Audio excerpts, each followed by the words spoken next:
Good evening, everyone. A very warm welcome to all our viewers of She for Society.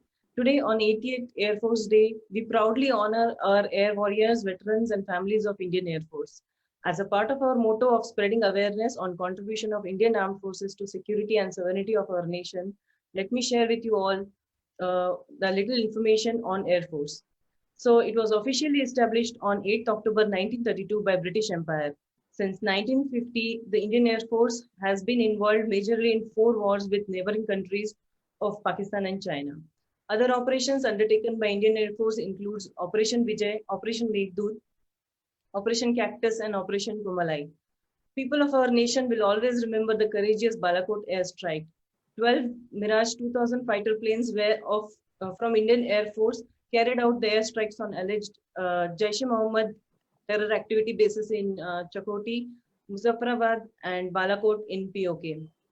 So today, on this occasion, we have with us today Air Vice Marshal Suryakant Chapekar, a decorated senior officer retired at Air and Administration Staff of Maintenance Command. Let me introduce him to us, all of us. Um, he has been awarded with Shaurya Chakra Gallantry Award for professional courage and meticulous planning and execution of trial landing at DOB Daulat Beg Uldi, an airstrip, and was awarded with also Ati Vishishta Seva Medal for distinguished devotion to duty. He was commissioned in transport stream of Air Force, and during the meritorious service, he has flown more than 7,000 hours of various types of aircraft. The Air Force officer is alumnus of Defence Service Staff College in Wellington, New Zealand. He is an expert in air maintenance and specialization in Himalayan region. He has executed trial landing of AN-32 aircraft on DOB, world's highest airstrip at elevation of 16,700 square feet, and also at Noma, which is at elevation of 13,500 feet, and of Fuche, which is at elevation of 15,300 feet, which is all are in Himalayan. Under his able leadership, succor was provided to needy during the Uttarakhand flood relief and also during the Yemen evacuation. He was forefront in induction of aircraft like C-7 Globemaster and C-130, which was Herculean in Indian Air Force. He has served as Air Officer Commanding at Air Force Station Chandigarh, as well as Chief Operational Officer at Agra, which is the largest Indian Air Force base. He has also contributed immensely in the Kargil operations. These days, Air Vice Marshal Sir posted after the retirement is actively involved in training the youths for the Service Selection Board. He conducts training programs on personality development, leadership, and is a motivational speaker. He also works as a defense analyst and has written many newspaper articles which are regularly published. Welcome to She for Society and on this event, sir. Thank you very much. We She for Society are very much committed to contribute to the welfare of the Indian Armed Forces families and martyrs' families. That's so right. On this occasion, we thought we will have you as our guest. Thank you. So I have a big questionnaire for you, sir, and hope you'll be interested in answering all of them. Yes, I will be interested in answering all. Same should be with the viewers. They should be ready for a marathon thing. If you want a marathon one, I will present one. So all yours. Yeah, viewers are very much interested. Then you can just go on, carry on, no issue. So first of all, your greatest achievement, 31st May 2008 has been etched in the history of Indian Air Force, and that of the world of avionics as the day when you landed on Antonov 32 aircraft on Daulat Beg Uldi. This is the highest trip in the world, Himalayan region, right? So please share your experience with us. Okay, let me tell you, it is not only the highest airfield in Himalayan region, it is the highest airfield in the world. Okay, so we should be very happy about being born in India, because I am very happy, because otherwise anywhere else I could not have done this feat. Okay, so it is the highest airfield in the world. Now, to let viewers know a little bit about this, I will have to get you a little bit of geography. So let's travel from Bangalore straight to Chandigarh. Beyond Chandigarh, when you keep going north, starts the Himalayas. Shimla is the first place, which can be recognized to be in getting into Himalayas, and we just keep moving north.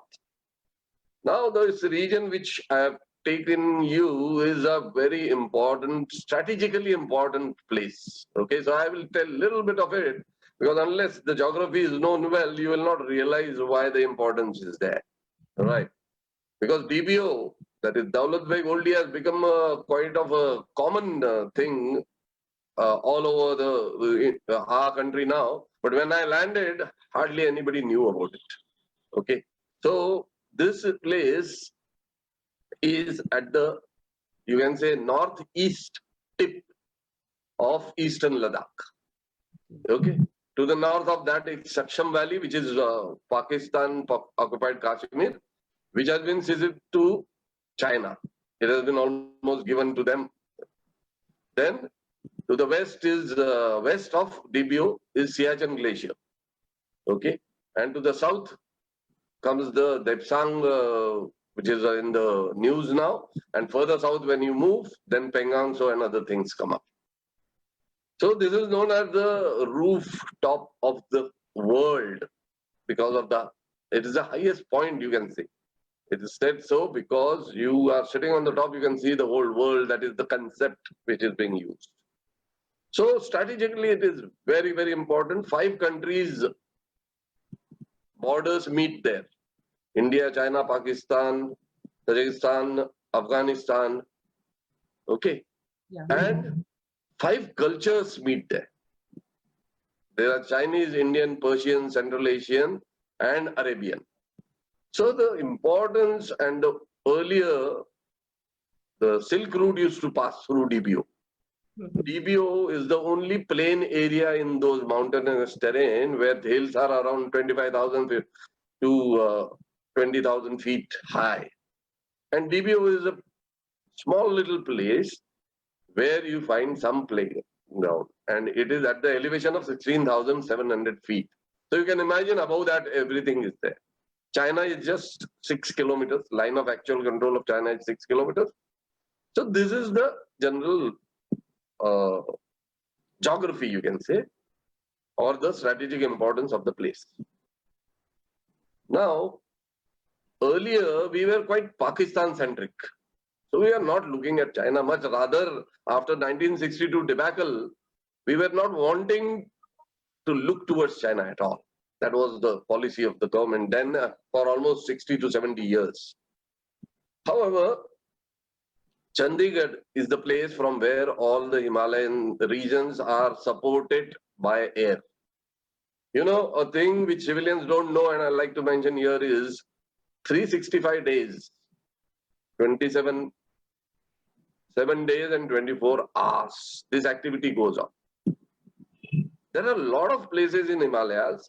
The airfields are where only 2, Leh and Thois. But the army jawans are placed in the remotest corner. And there are no roads, no railway lines, nothing. So how do you feed them? How do the daily ration reach them? The daily ration reaches them by air. So the N-32 aircraft opens its rear door and drops the load. And it is attached to the parachute, so it accurately goes next to the base where these jawans are staying.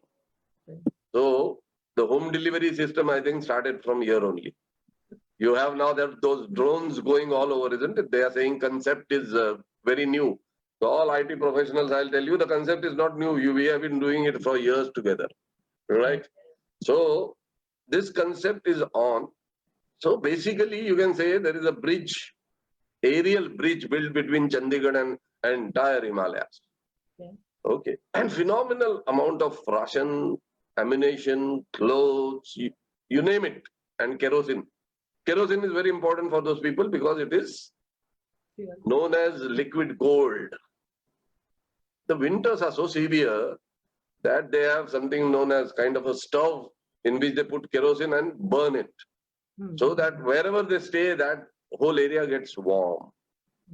So you don't feed them they don't mind because you don't feel like eating there. Temperatures of minus 50 degrees centigrade, your appetite goes down. Their eating is also kind of a parade only. Okay, everybody is made to stand and the boss watches that you are eating. Otherwise, you tend to skip that also. Okay, so all people who want weight loss and all, that is the best place. Okay, a lot of ladies here, so they must be wanting being health conscious. So go there. Within it's so bad actually. You lose in 2 months tenure there. You lose almost 10 to 15 kgs. Yeah, because that system it's minus 50 degrees centigrade. It doesn't happen. So let's come back to DBO. Yeah. Daulat Beg Oldie is a place. First, you will have to understand why it is difficult. So, number one, I will tell you the geography, which I have told you most, the importance. Now, this place is the only plain available there, surrounding all our mountains. However, the mountains are so close to that open area is very small. Just the airfield and one river known as Chip Chap River. So the mountains are 20,000, 25,000. So what happens is it creates kind of a bowl. Okay, the base of the bowl is the airfield and all around the mountains. So when your aircraft goes into that bowl, it's kind of a trapped. Either you have to land, okay, but if you can't land and want to open power and come out again, it's difficult because that much strength is not there with the aircraft. So that is the first difficulty. Second, the line of actual control is too close. And you know, Chinese, they are always ready with the missiles there, put you down. Thirdly, the climatic conditions are very, very severe. Sitting in Bangalore and Nagpur, we just can't imagine what goes on there. The temperatures are minus 50 degrees centigrade. The winds are 120 to 130 kilometers per hour.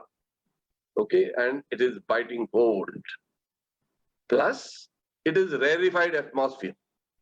So, the oxygen is pretty less.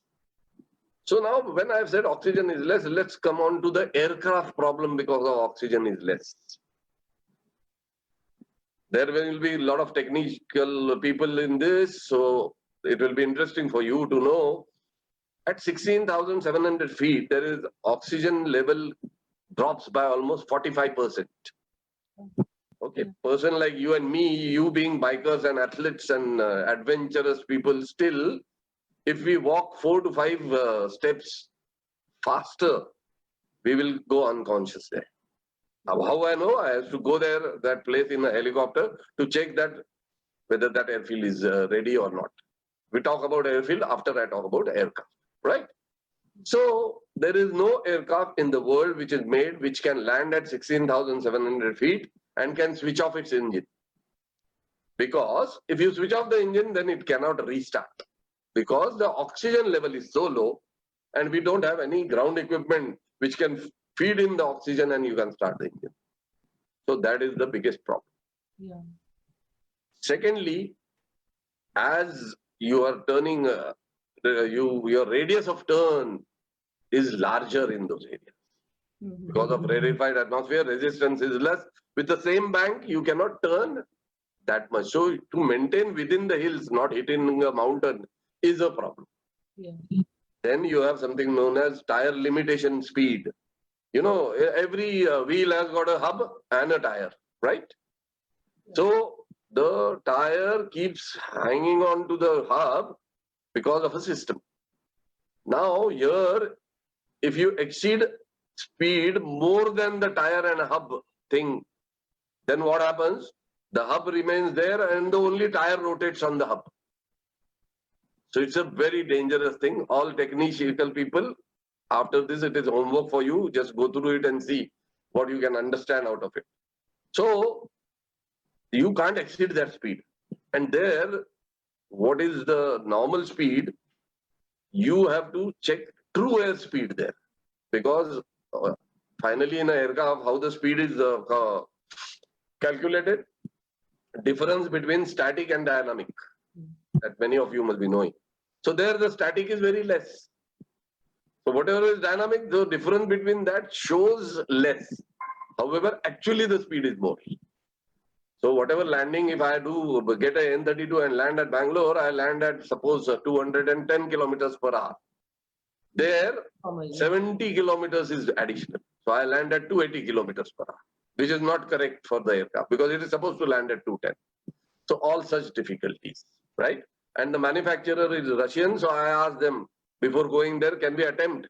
They said on your responsibility. We won't. So original equipment manufacturer said no. Right? Now we come to the surface as such. You know, there are no road, no railway line, no way of communication. So you cannot take material there. You can't take bitumen, you can't take the stones, construction material cannot go there. So it is a kacha airfield. Do you understand kacha? Unpaved surface. Right. Now there was a kind of a, earthquake in 65 and 96 twice. And that earthquake, there was a chota clear open ground. It divided that ground into two by a crevasse.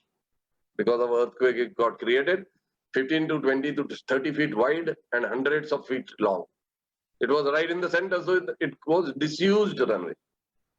The ground was disused. So when I made a decision to land there, after almost 43 years, yeah, you said something?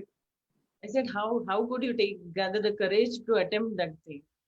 Courage means, I will tell you, firstly, it was a very strategically important place, right? Then the degree of difficulty for Jawans who are positioned there made me think about them a little bit, to tell you the truth. Because if the Jawans have to do rotation, they stay there only for 3 months. So if they have to come to Leh, let me tell you, my viewers, that they used to take 15 days to come. And if I land there, I get them in 20 minutes. So you can imagine what big difference it makes. So somebody will ask why helicopters don't bring them. You know, helicopters carrying capacity reduces by 90% there. Suppose a helicopter can carry 7 people while coming back from there. Now it can carry only 1 person. So they are almost of no use. So a bigger aircraft going was important. Our carrying capacity also reduces, but it is much more so that reduction also helps. So I could get 20, 25, 30 passengers back. Okay. So that is how the unpaved surface and this crevasses.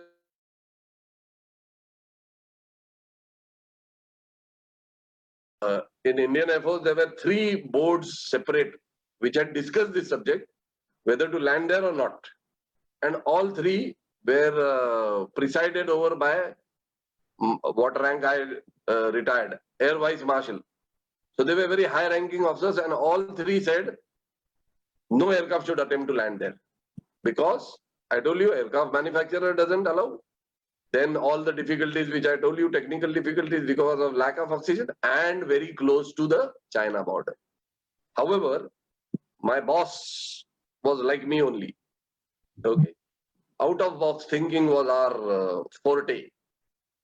So he was only ready. He accepted my offer and I went to my command and briefed them and told them, yes, it is a difficult thing, but as a military challenge, we should take on. Okay, and then finally we got the permission from my boss and we started working. Army Jawans did a phenomenal job at 16,700 feet. Imagine using a road roller to compact the field. They had to compact. It's a kacha ground. Yeah. I am telling the viewers, I will show you a clip. Then you will realize what I am saying just by that clip, how difficult it was to. Okay, it was all kacha.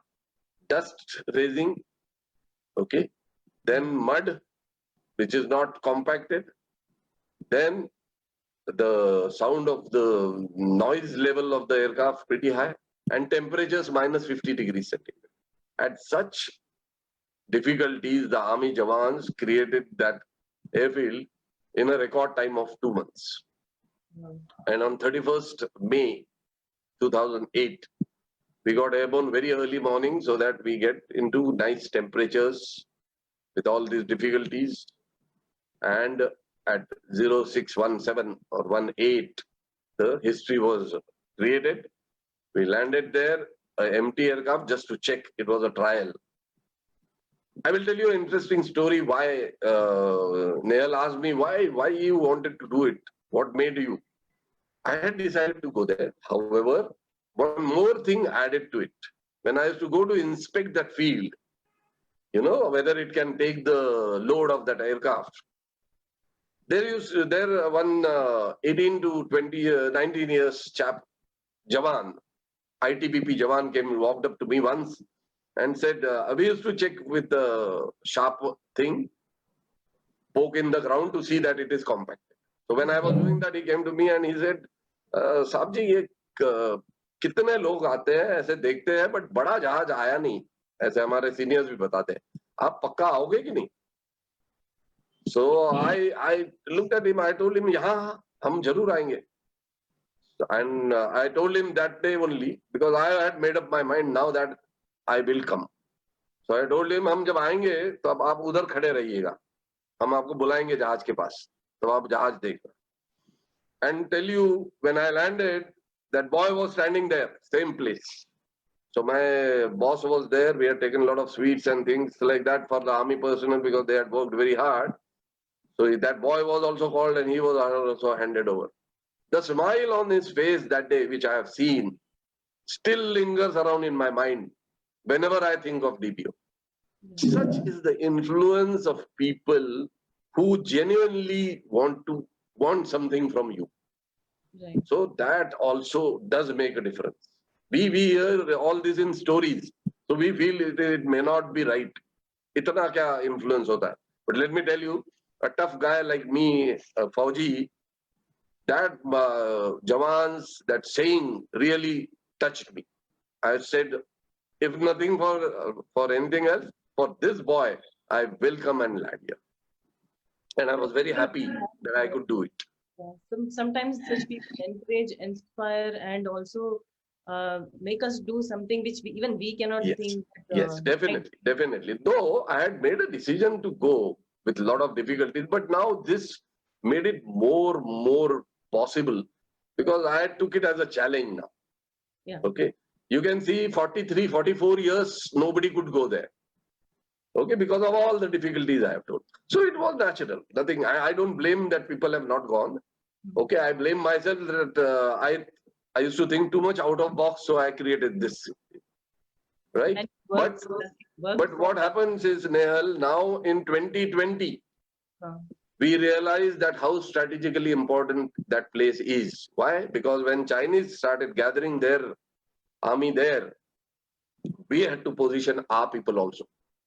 So when we were wanting to position our people, how do they go? If you drop them at Leh, they will walk 15 days. So Hercules aircraft, C-130 American aircraft was used extensively, and we put our Jawans there, and we were ready. And then Galwan happened, and rest, as they say, is all history known to you. Yeah. So what do you do? I did it in 2008, and it happened. Now 2008, when we landed, were the Chinese happy about it? Not at all.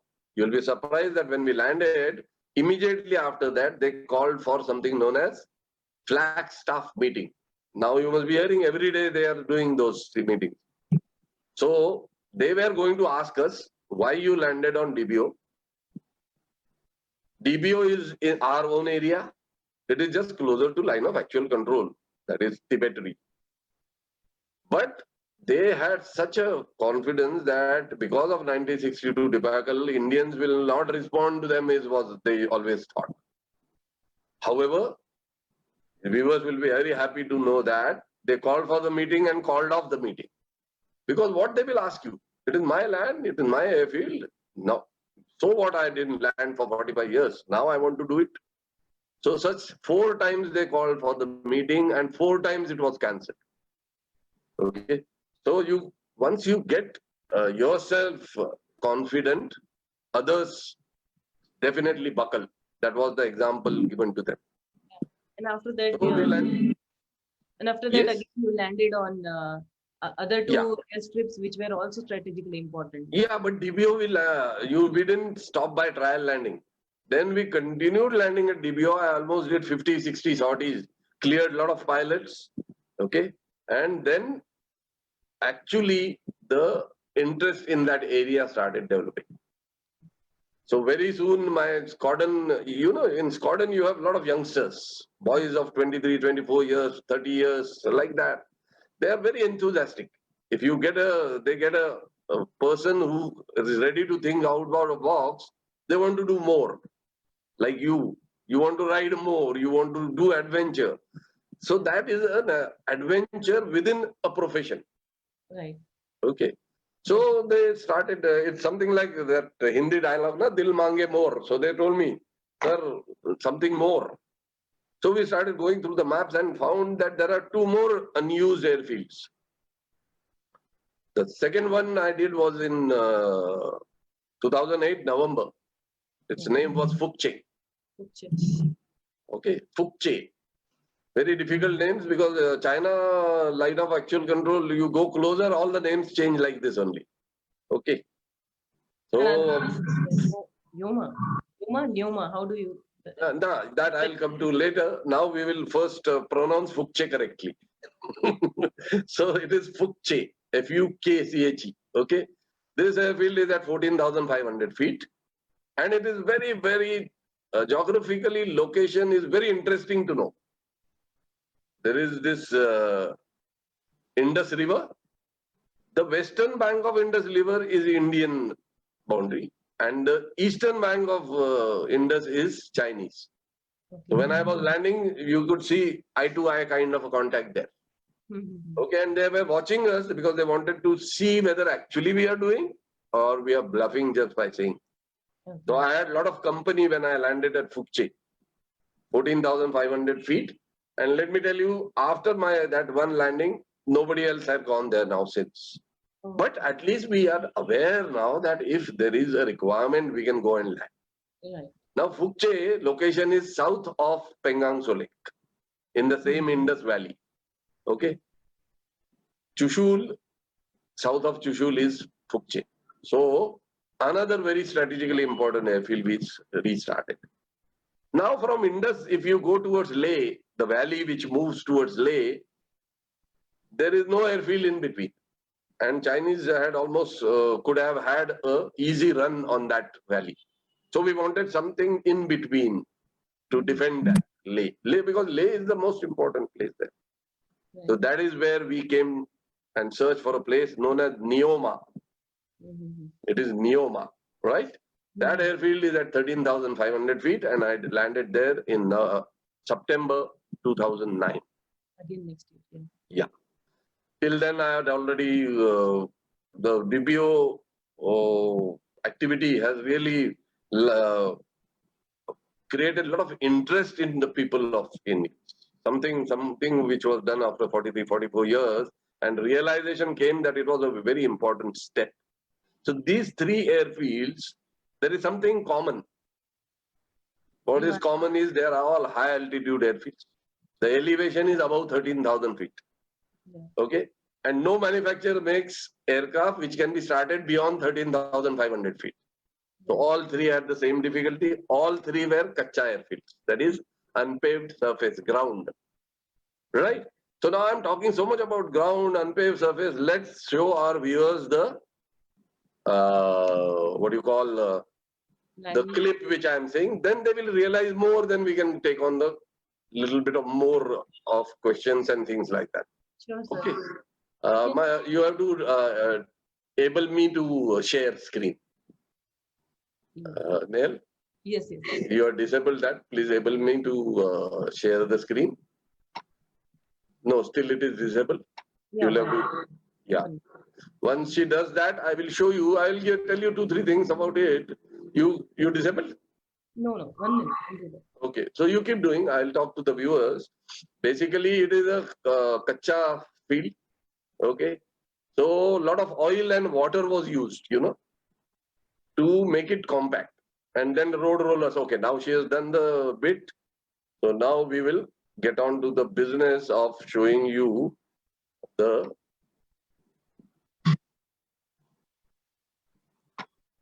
just a minute.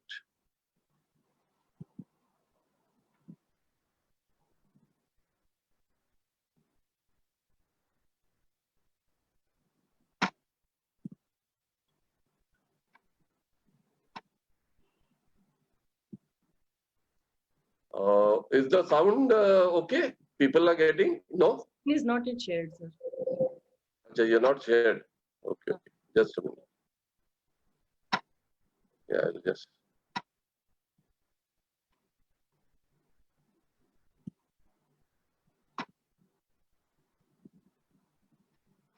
You'll have to share the screen first and then play the video. Yeah. I know the system, but it's not come up, so I'm just trying. Okay, now it will come up. So I was telling all you people that this airfield was more important because of one thing. That is,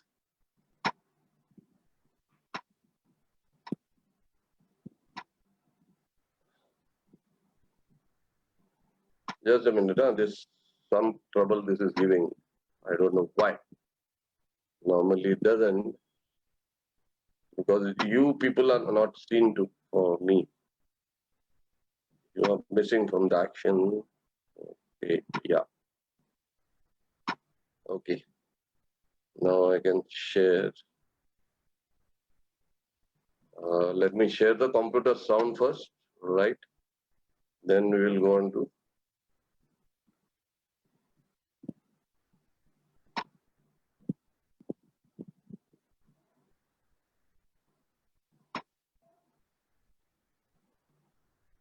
Okay.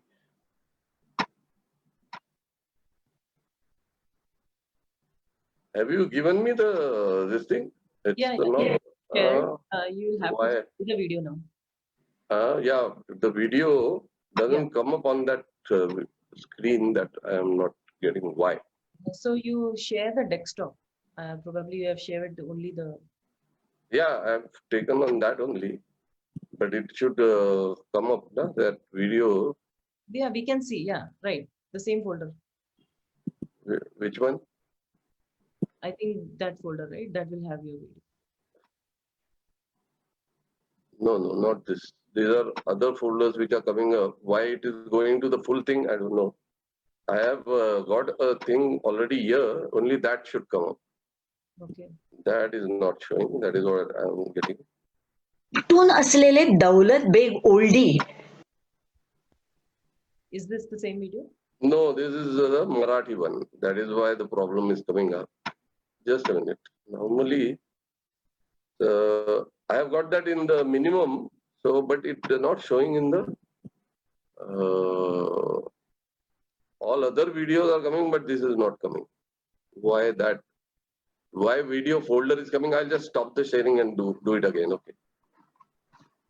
Meanwhile, you'll answer questions or you'll need. No, it will come up now. I think it should come up. Just a minute.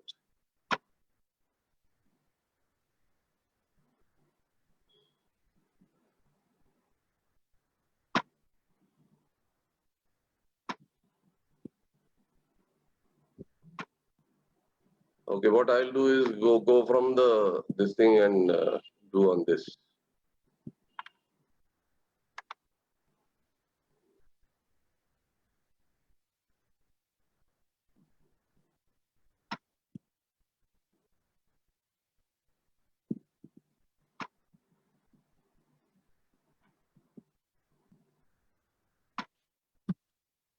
Okay, coming up?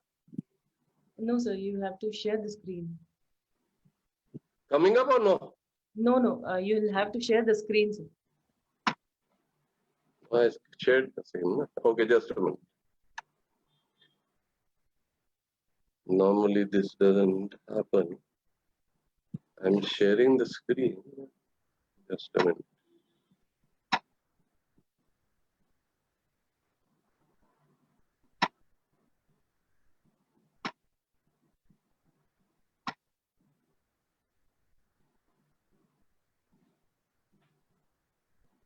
Can you, what are you seeing now?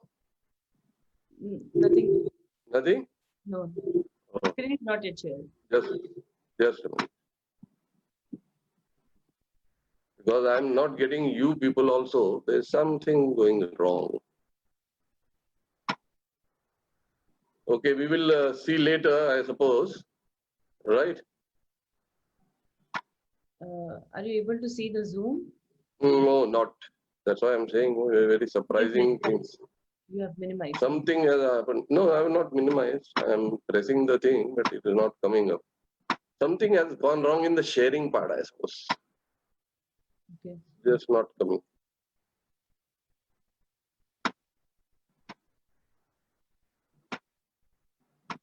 So you'll need the help of your technical expert. Yeah, because She's there around you. yeah, she's there, but now this is creating other problem. Just a minute. Okay, now it should be happening. Now we are seen, right? I will try and share now.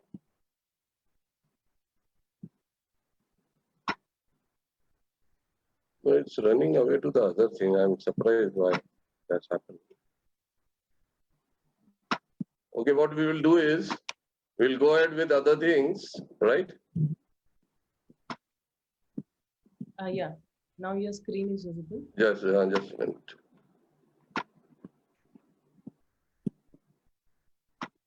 My screen is coming, but now this new problem has come up. That You have Okay. shared, sir, you have shared the browser. You will have to share the desktop. okay. So stop share. Okay. When it asks for options, you share the desktop. Yeah. No, it doesn't ask. No, that is where the problem is coming. Film TV. Okay. No. Let's So go ahead. let's go ahead with this only. Okay. There's some problem happening with. Never happened earlier. Okay. We will try and show you later, right? So you Yeah. can go move further. Okay. It's, So we have seen many times whenever this natural disasters happens, right? Yes. In Yemen evacuation also happened, and Yes. Uttarakhand Kedarnath flood also happened. Correct. Correct. The Indian Air Force has a big role to play in that. Please throw some light on it. Definitely. For us. Definitely. What happens is, the primary task of Indian Air Force is basically protecting the airspace of all around India. However, they do have a secondary task also, and that is basically for helicopters and transport aircraft. Yeah. So these transport aircraft are standby always. Let it be flood, let it be any disaster like earthquake and things like that. And it is done nationally as well as internationally. That is the best part of it.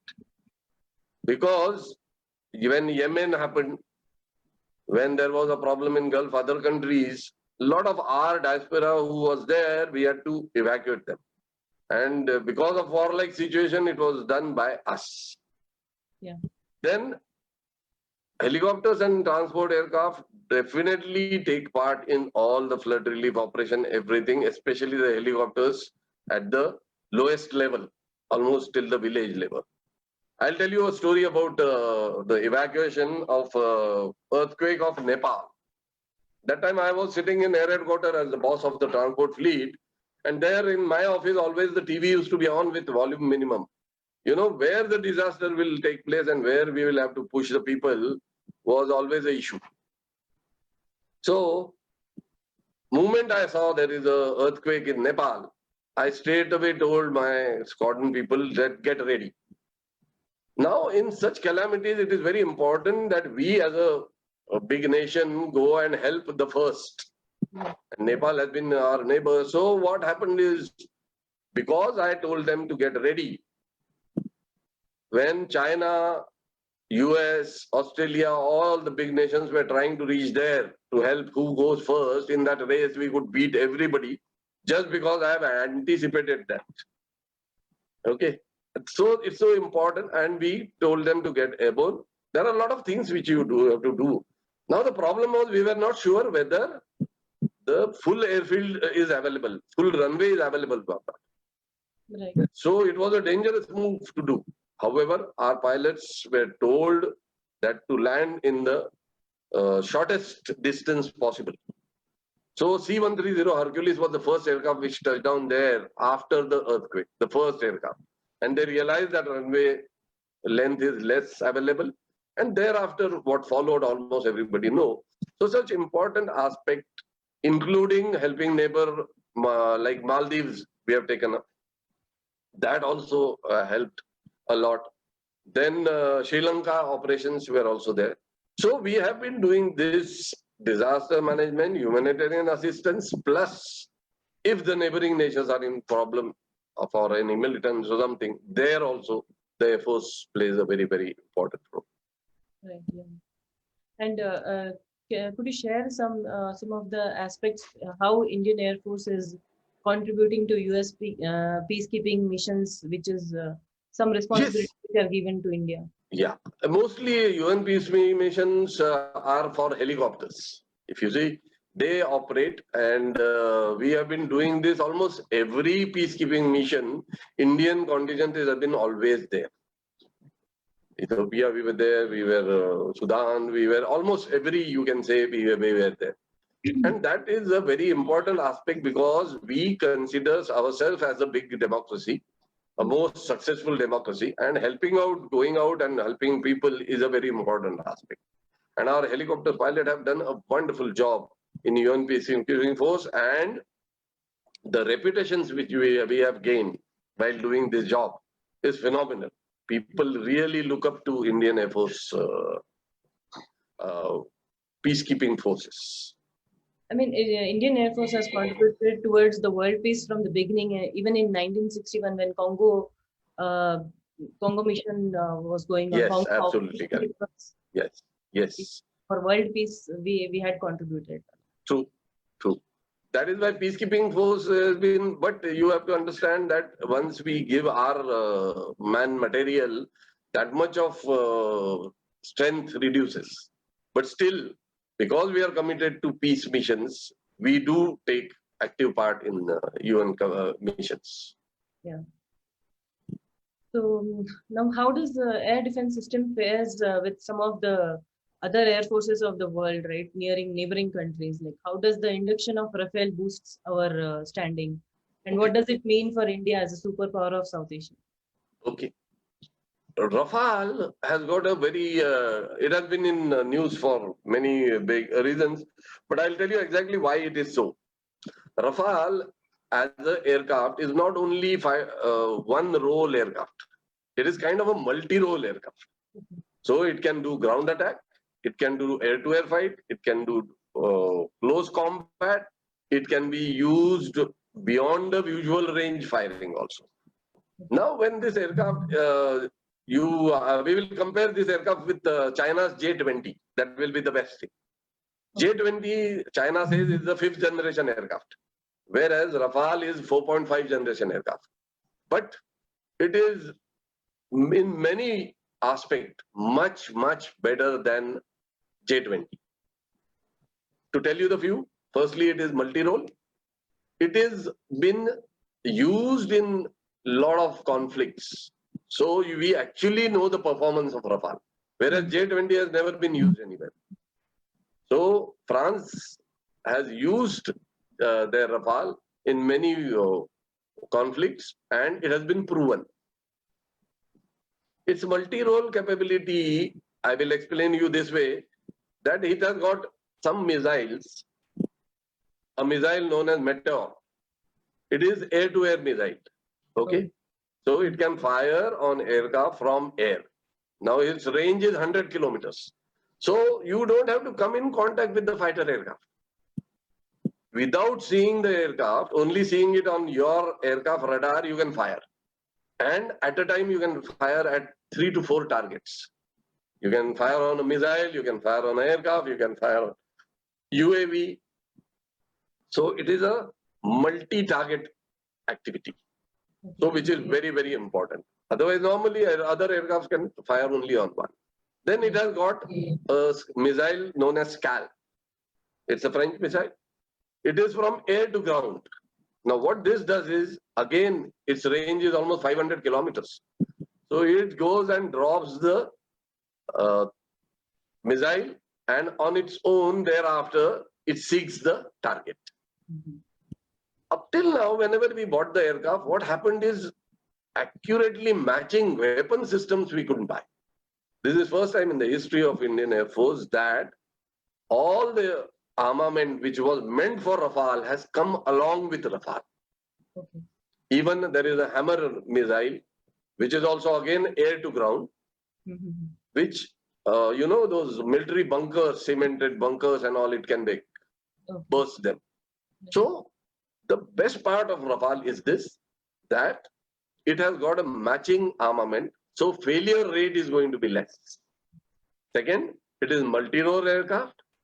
Third, it being a Western aircraft, the pilot's comfort level has been looked after. Russians normally don't look after pilot comfort. That is always the issue. So here it has been looked after by them. So Mhm. that way, Rafale is going to make a big difference.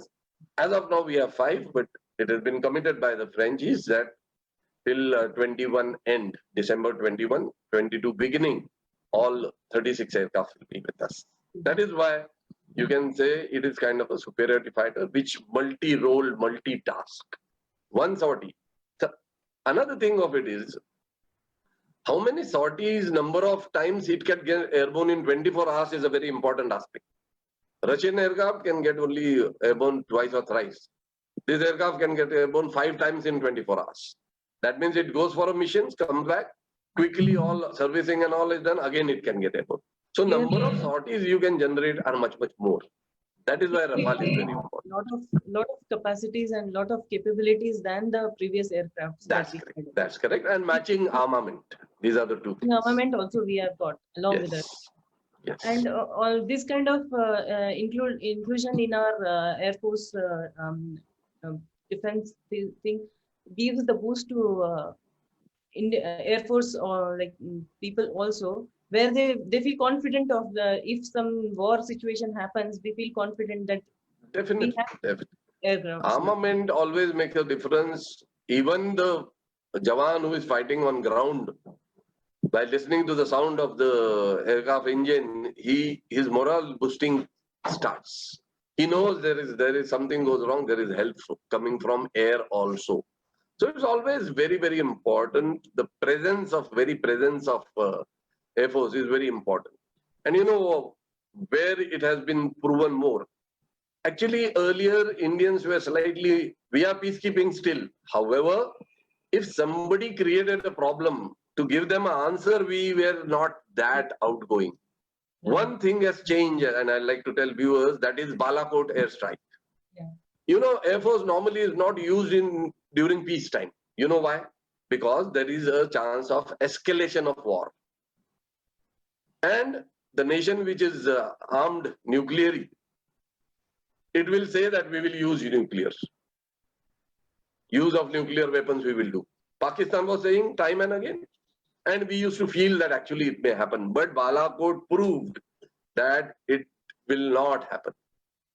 In spite of Pakistani saying that, first time the Indian Air Force aircraft was used in a peacetime, which normally is not done because of escalation and the war reaches the nuclear threshold. But this time, this government and the overall morale was pretty high, and we entered their area, did the task and came back. Right. So now that myth or that you can say wrong thinking of war, if Indian Air Force is used, then the war escalates. And this idea was for entire world. It's not only for India. Every defense forces of any country always thought that entry of Air Force means escalation of war. Mm-hmm. But that is not so, was proven by this. And there, because of that, our mindset had changed. Indian mindset of citizens, the army, the government, it has really changed, and we are now ready to see eye to our enemy. And that was shown in Galwan.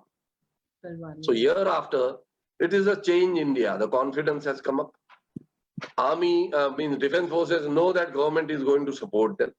Yeah. Okay. And now whichever government comes, watch my words. Now this mentality cannot change. We are going to be offensive with people who create trouble for us. And Balakot really changed the scene.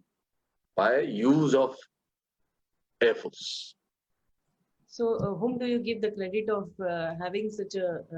See, it is kind of definitely, it's a point of decision making.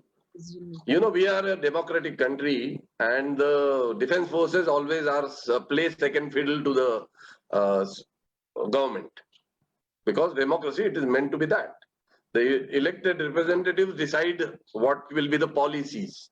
And up till now, somehow our policy were on the more defensive side. Right now also, we believe only in peace. However, being defensive, there is something known as offensive defense now. So if somebody goes against our wish, we are going to give him an answer, is what is required. Being peaceful is maintained, but offensive defense has created a new confidence, a new India. And that confidence has crept into the defense forces also. So that is, we saw the thing in Galwan, what happened, and now south of Pengang, so we took over because of that. And that gives confidence to civilians also that of course, Jamans yes. and Air Force and Army and everybody at the border are very well working there and very much there for us. Very correct. And because it is coming more in news these days, we are getting this confidence. Earlier it would have happened, yes, but we were not knowing it much. Yes, but as I told you, Air Force was not used in the history of Indian Air Force, India during peacetime. But this was the time when we first used it. And that has changed the scenario. Complete confidence is there now. Right. I have another question. Which is about the Sub-Lieutenant Shivangi Singh. She is one of the 10 women fighter, only 10 women fighter in India, and she's said to be the part of Golden Arrows squadron. She is going to be flying the Rafale among the first five which we received recently. So, being a women organization, we are very proud for her achievement. You should be. I'd like to know from you how significant is this event in the history of Indian Air Force. Does it make any difference, or it was always? I mean, it's not much. Okay. We instead of talking straight away with the significance, I'll tell you something. The man who is sitting here, has been involved with women induction in Indian Air Force right from the beginning. Okay, I've written an article also on print.in. Anybody can go through that. I will take you back to 1992. In 1992, I was an instructor, as a very junior instructor, flight lieutenant in Air Force Academy, where our training takes place. Okay, so the first woman course, that was not pilot course. The first ground duty woman pilot, woman entry in Indian Air Force was in 1992. They were batch of 13. Okay, and I was there detailed to see how their training can go through.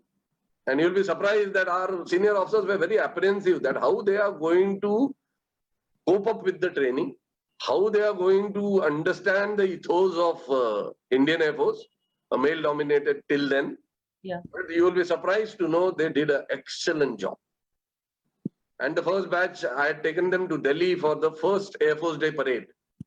13 of them were with me in Delhi, and they were the center of attraction for that Air Force Day parade. They marched smartly, they did an excellent job, but they were all the ground duty officers, that is administration, logistics and things like that. But within, as I moved to Yelahanka, the transport flying base, these girls, new inducted in 1994, the first batch of lady pilots came there. And I can tell you, the first lady pilot course, one of the girls was my pupil. It was all new for us, right? So there was apprehension. Naturally, also there are certain phenomenon with women that how they perform during those days is also an issue. Everything was new. Let's be frank about it. But my pupil, her name is Anisha. She is now in Delhi and working with adventure activity only. Okay. So this girl coped up exactly like my male pilot trainee. There was no difference whatsoever. So the very thought or very thinking that women cannot perform or will they be able to perform was very wrong. Okay, because we had not introduced them to that. So thereafter, the women, I moved to Scotland's. I went to Jorat, these girls followed me there. So whatever the Air Force transport aircraft roles were there, para drop, air maintenance, supply drop, formation, everything they did as anybody else. So there was no major difference. In Chandigarh, which is considered to be one of the most difficult place for transport pilots to operate, I had a girl named Indu Girjanathan. She was cleared everything. She was an asset to my squad, I can proudly say. And I had maximum women pilots in one squadron that time. I had 7 to 8 of them. And I can with full pride say I never found any difference between a boy and a girl. So coming to your question now, with this whole background, I always knew that is going to culminate into they getting into combat.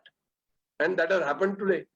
So nobody had a doubt whether they will do or not, but be adjusting with the Indian culture. Right. Okay. We are not like Westerners.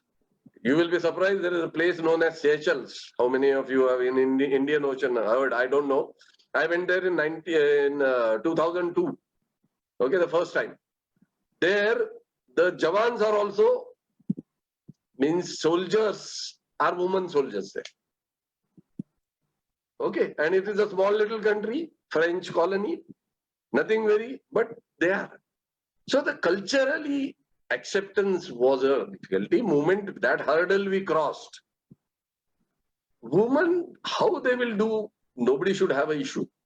Okay. Though it is always said in psychology that certain aspects of women and certain aspects of men are different, but they are totally absent cannot be said. They can be less, more. Like psychomotor skills are better in men, but observation power is better in women. They talk better, the communication skills are better. So there is a difference. So when we select in SSB, the girls also, we don't reduce the criteria. Let me tell you. They go through exactly same thing, and if they are okay, then they are selected. So this was a natural movement to Rafale. That is what is my thinking. Okay. Definitely it is she being the first, it will be talked about, but it had to happen this way. And me being into this right from the beginning, I had no doubt in my mind that one day this is going to happen. Okay, it only happened when I retired. But yes, you as a group of women having a club, you should be proud about it. And nothing. However, let me tell you, Rafale has been flown already by women of France and other countries. Okay. So possibility was there. It was just the decision when, and it was made. So yes, we need to be proud of the girl who has been flying the first Rafale.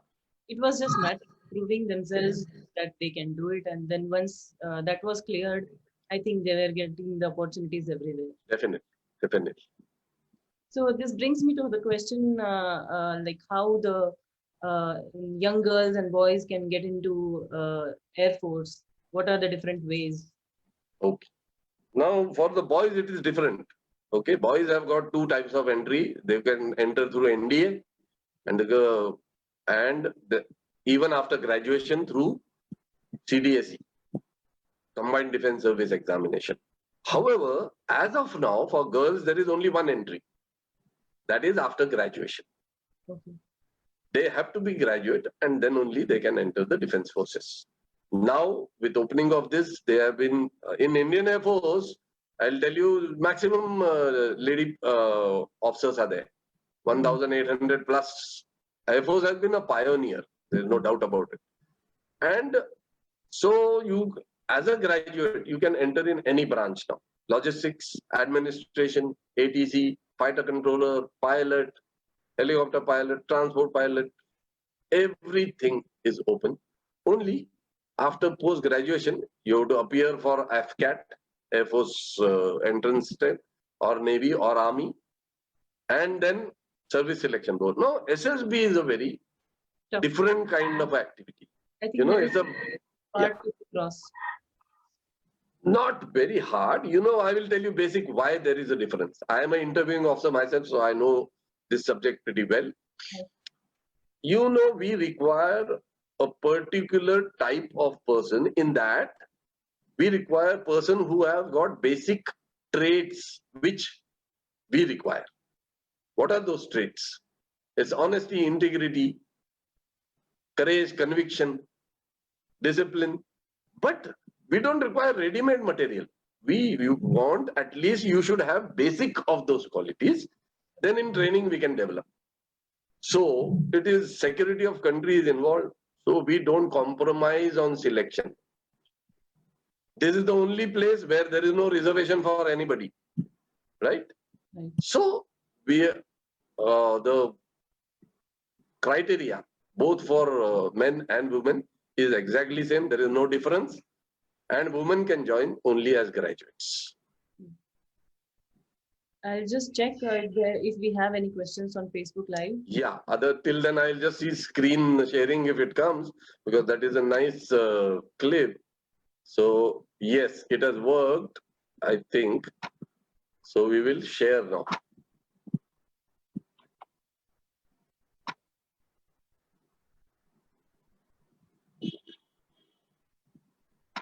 Can you see? Are you able to see? Can you see?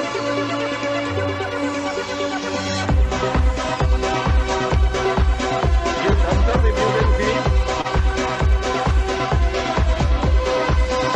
Audio also coming? Okay.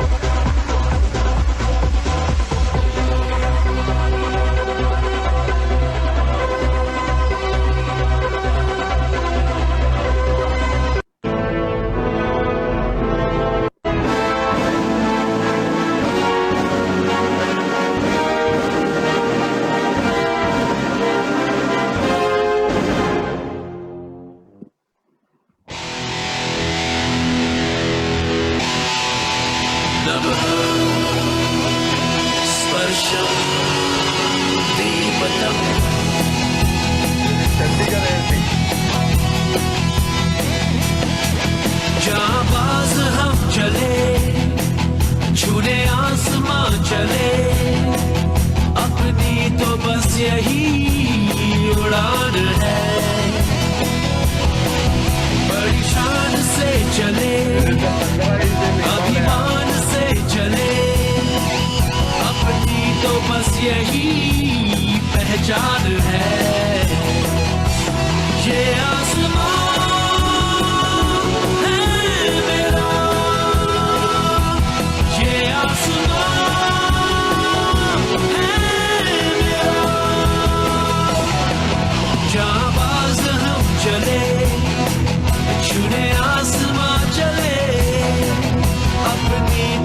यही उड़ान है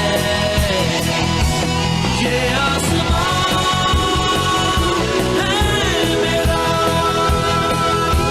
ये आसमां है मेरा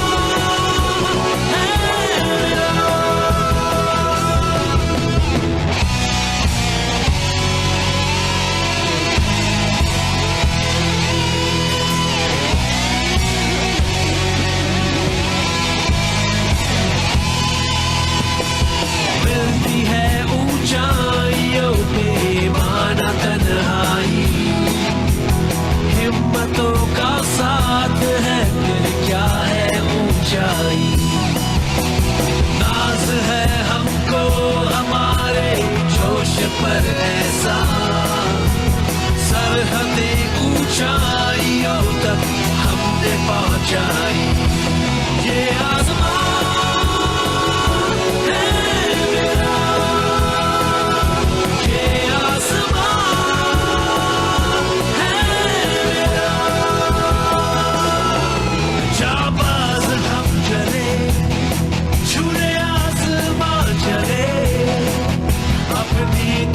यही उड़ान है बड़ी शान से चले अभिमान से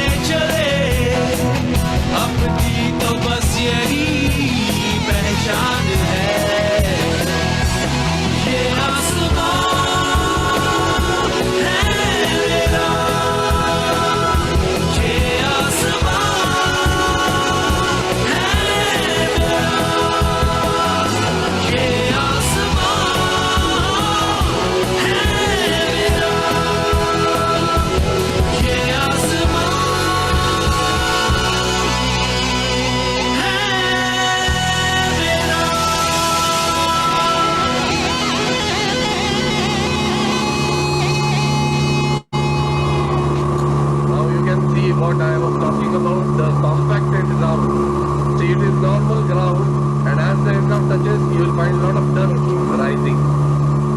See the dust. And look to the left, there is a very close by to the left, that is almost 300 feet drop. So you have to maintain the aircraft on central line and continue on central line. You can't afford going to the left and right. Now the best part is we will show you a view from the ground. Here you will realize more.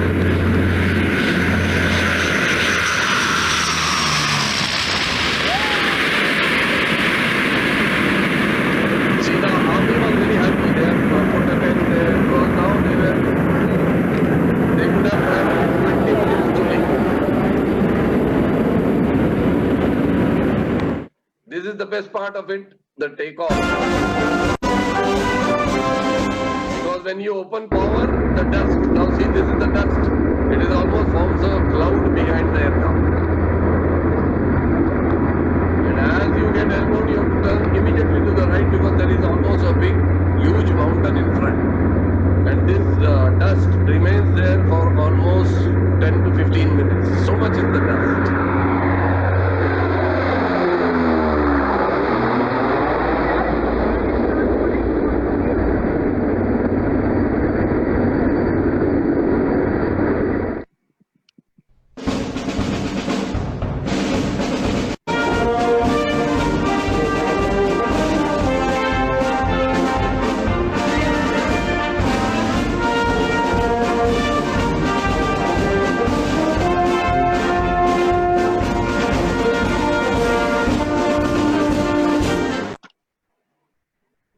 So there you are, finally we could manage. Okay. You could hear the music also? Yes. Yeah, very nice. Yes, now you can see any questions or anything based on what I showed now. Okay, you can get back to DBO, whatever your viewers want. We can go ahead. I'll check the questions. It was amazing to see the landing and takeoff. The terrain looks so difficult, and the landing strip, that is so it's shaky. It's not the proper one which we see in commercial airports, right? No, It's it is not. It definitely not. right. And that is why the degree of difficulty increases. You cannot switch off the engines also there. So whatever load you take, around 4 to 4.5 tons, 10 tons like that we take, the Jawans there, the engines are running, so noise level is high, the dust is being thrown, temperatures are minus 50, less of oxygen, but still our army Jawans offload the aircraft in record 20 minutes. Such is there. That's why it is said that our infantry is much, much better in fighting in mountainous terrain as compared to China. Right, sir. So there is one question. The question is, as after the service in defense in Air Force, moving to commercial aircraft flying is the only option. Is it just only lucrative job which we can find, or Not there at all. are any other choices available? Okay, it depends. It depends on which branch you are tried. If you are asking for pilot, then the easiest way is to get to flying. However, if you are not a pilot, you are administrative, you are a logistician, you are whatever, all the corporates these days do want to take these people because of their experience. Experience, you know, in force, you have to understand, in defense forces, basically you have got very minimal kind of things available. Availability of what you have is very less. So you have to know optimal utilization of something. And finally, business is what? That only, making best out of the least being used. So, and plus they have a good man management activity which they learn. The difference between a corporate person who is enters corporate straight away after doing MBA and a defense officer is that in defense we may not have done MBA, but as we enter, we do man management of at least 20 to 30 people as a 23 or 22 years old man. So you learn as you move. It's a process. Whereas in your case, if you have done an MBA, you have learned the human management, and then you are trying to apply that. In ours, we in practice learn how the management is to be done. So such people are hands-on people. So corporates and many other sectors do, and there is a kind of a facility available when you are retiring. If you are taking early retirement or you are superannuating and retiring, you can do courses. And all IITs, Kanpur, then I think Bombay also, a lot of IITs do this 1-year course for this retiring people. And even there are MBA courses available in IIMs. So once you do this 1-year course, thereafter you are much sought of outside. So for pilots, yes, definitely commercial flying is a better option because it pays you well. It is almost 3 times what you get in defense forces. But other choices are equally open. It is not that the doors are shut. For Jawans, it is slightly difficult, but they do also get. But for officers, it is quite okay. It is the acceptance by the officer himself that how he can change from a disciplined soldier to being slightly more adaptive or being with the people, because he's going to work with civilians. And these days, IT industry especially, you believe in having a very easy atmosphere within the office also. For us, getting over that is very, very difficult because we are very stringent about office activities. We wear the uniform, we have got protocols, we have things like that. But then I have seen many, many defense forces officers who left early are doing much, much better today. Because if you are adaptive, you are ready to adapt, you are ready to change, then it's not a difficult thing because your experience is really important and which is quite a bit, which can be used by others. One question is, what is that aircraft name? Which one? The one I used, it is a AN-32 aircraft and it has got a wonderful story. You know, India is a country which has got a lot of different geographical locations, climate and things like that. In south, you have a coastal region, right? In the east, you have hills, Himalayas, but with a lesser height, around 8,000 feet, green, lush green area. To the west, you have a desert totally. And to the north, the mighty Himalayas. Now we require a machine which can be used everywhere. That means in plus 50 degrees and minus 50 degrees. Our human beings, Indians, adapt to it pretty well. But what about machine? Because machines are made mostly in European nations, we don't make much, manufacture much. So they make for their climatic condition, that is the cold. But in hot, things become difficult. So what India wants is, I'll give an example of cow. A cow which should be totally white. It should have one nice tilak on its head which should be black. Its horns should be twisted like this only. Okay. Then it should be looking very nice. Then it should give milk also, which is it's the basic thing which for which you buy a cow, at least 5 to 10 liters or more every day.